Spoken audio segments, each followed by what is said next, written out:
नहमदहु व नसल्ली अला रसूलिल करीम अम्मा बाद। हिंदुस्तान से एक साहब ने पूछा है कि कुछ अहले हदीस हजरात फरमाते हैं कि भैंस की कुर्बानी जायज़ नहीं है, तो आपकी क्या राय है? जवाबन अर्ज़ है कि अक्सर अहले हदीस तो यही फरमाते हैं कि भैंस की कुर्बानी जायज़ है, कुछ हजरात फरमाते हैं कि जायज़ नहीं है, क्योंकि इमाम सौरी रहमतुल्लाह अलैह जो बहुत बड़े ताबई हैं, उन्होंने फरमाया तुहसबुल जवामी से माल बकर है।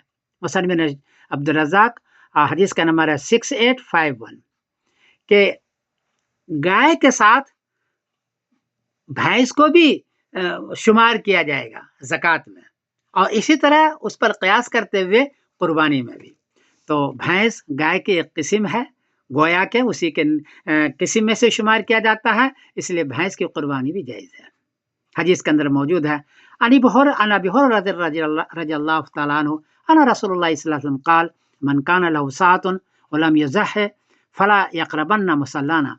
इब्न माजा शरीफ हदीस का नंबर है 3123।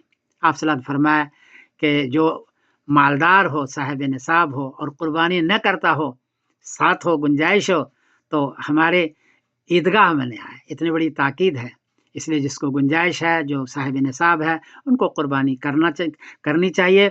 अगर गाय की नहीं कर सकता है तो भैंस की भी कर सकता है। अलबत्ता इतनी बात याद रखें कि ये रोड पर न करें, लोगों को तकलीफ होगी, गैर मुस्लिमों को, उनकी निजात उसकी आंत वगैरह को दफन कर दिया करें ताकि बदबू भी न हो और किसी को तकलीफ नहीं हो, ये ज़रूरी है।